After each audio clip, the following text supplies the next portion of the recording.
Budget पर हम चर्चा कर रहे हैं, थैंक यू फॉर इंफॉर्मेशन। लेकिन ये केंद्रीय बजट नहीं है, ये कुछ राज्यों का बजट है।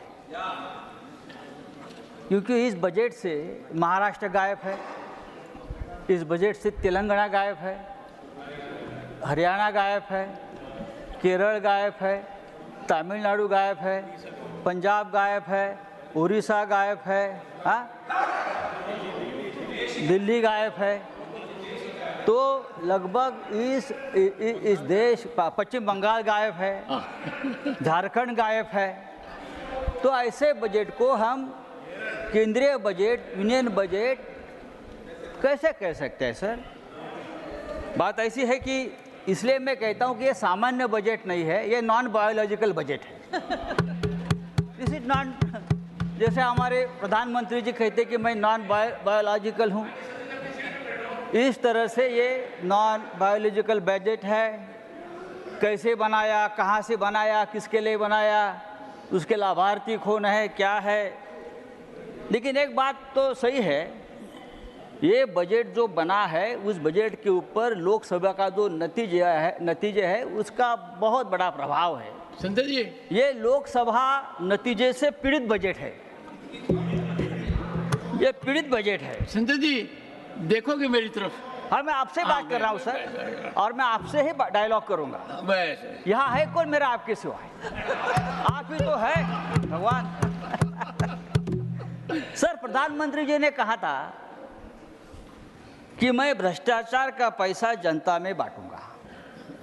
हमें लगा कि इस बजट में ऐसी कोई योजना आ जाएगी कि जो भ्रष्टाचार का पैसा 10 साल में जमा किया है ईडी के माध्यम से, वो आप सबको बांट देंगे, ऐसी कोई घोषणा आप करेंगे।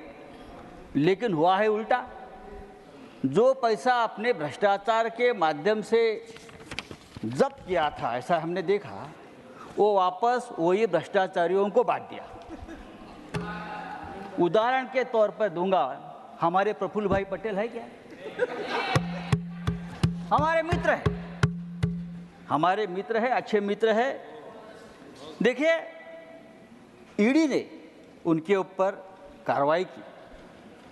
क्या कार्रवाई की? उनके ऊपर ये इल्जाम लगाया। संजय जी आपने कहा मेरी तरफ, हाँ, मैं आपकी तरफ भी देख रहा हूं। आप उधर देख रहे हो।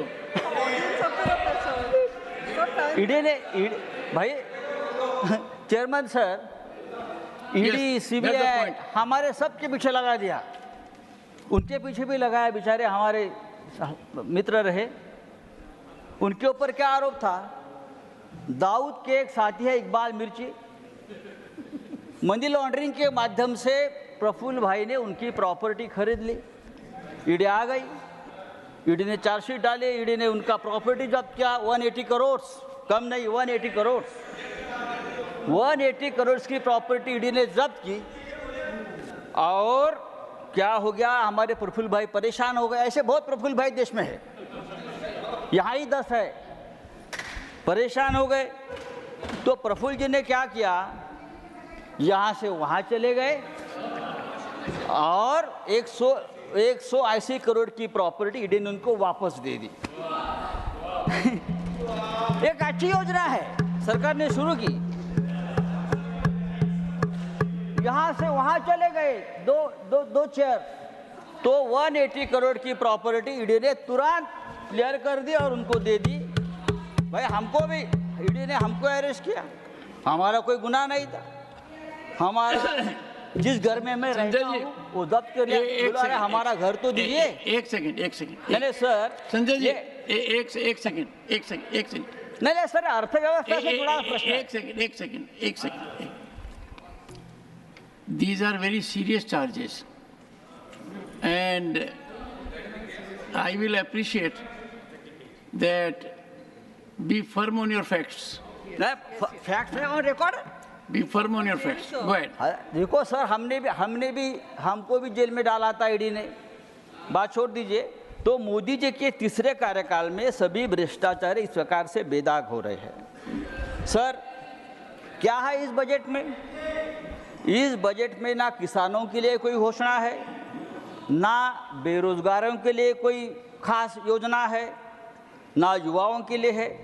50%, 50% किसान आज भी कर्ज में डूबे हैं और सबसे ज़्यादा आत्महत्या किसानों की हमारे महाराष्ट्र में हो रही है। सर हमारी भी ये मांग है, सबकी मांग है कि किसानों को उनके प्रोडक्शन को, अनाज को समर्थन मूल्य मिलना चाहिए, लेकिन किसानों को समर्थन मूल्य नहीं मिला है।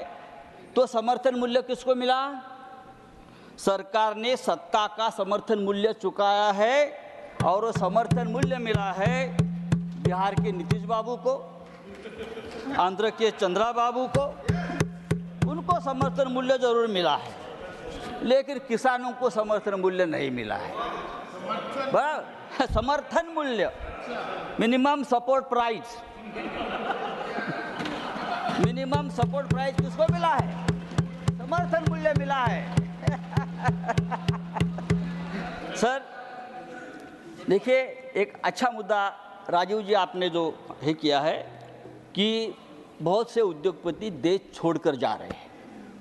बहुत से उद्योगपति इसलिए कि इस देश में जो जहर, जो नफरती माहौल बनाया है, उसमें उद्योगपति भारत में नहीं रहना चाहते, वो विदेश में जा रहे हैं। पिछले 8 सालों में भारत से हजारों उद्योगपति देश छोड़कर चले गए हैं। प्लीज राउंड अप अमेरिका में, और वहां जाकर अपनी इन्वेस्टमेंट कर रहे हैं। 6 लाख करोड़ से ज्यादा इन्वेस्टमेंट अमेरिका में हुए हमारे लोगों की तरफ से, और वहां 5 लाख रोजगार हमारे लोगों ने वहां दिया है। Sir thank you mister Sanjay Raut. Sir मैं आपके तरफ देखकर बोल रहा हूँ। नहीं, you are head of time sir, time is cross. Sir तो इसलिए मैं कहता हूँ ये जो नॉन बायोलॉजिकल बजट है। Mister Raut, last 1 minute, last 1 minute. हाँ सर, राउंड आपने 4 करोड़ नौकरी देने का वादा किया, लेकिन 10 साल में आप 20 करोड़ नौकरियां देने वाले थे। 20 करोड़ कहाँ गई नौकरी? इस देश में बहुत से ऐसे राज्य, मुंबई सबसे ज़्यादा टैक्स देती है हिंदुस्तान को। मुंबई 3 लाख करोड़ सालाना टैक्स देती है, जीएसटी देती है, लेकिन मुंबई के लिए इस बजट में 1 पैसे का आपने कोई प्रावधान नहीं किया है, कोई नहीं किया है। 100 स्मार्ट सिटीज बनाने वाले थे, कहाँ गई स्मार्ट सिटीज? लेकिन मुझे आनंद है कि आपने अमरावती के लिए कितना 15,000 करोड़ दिया है।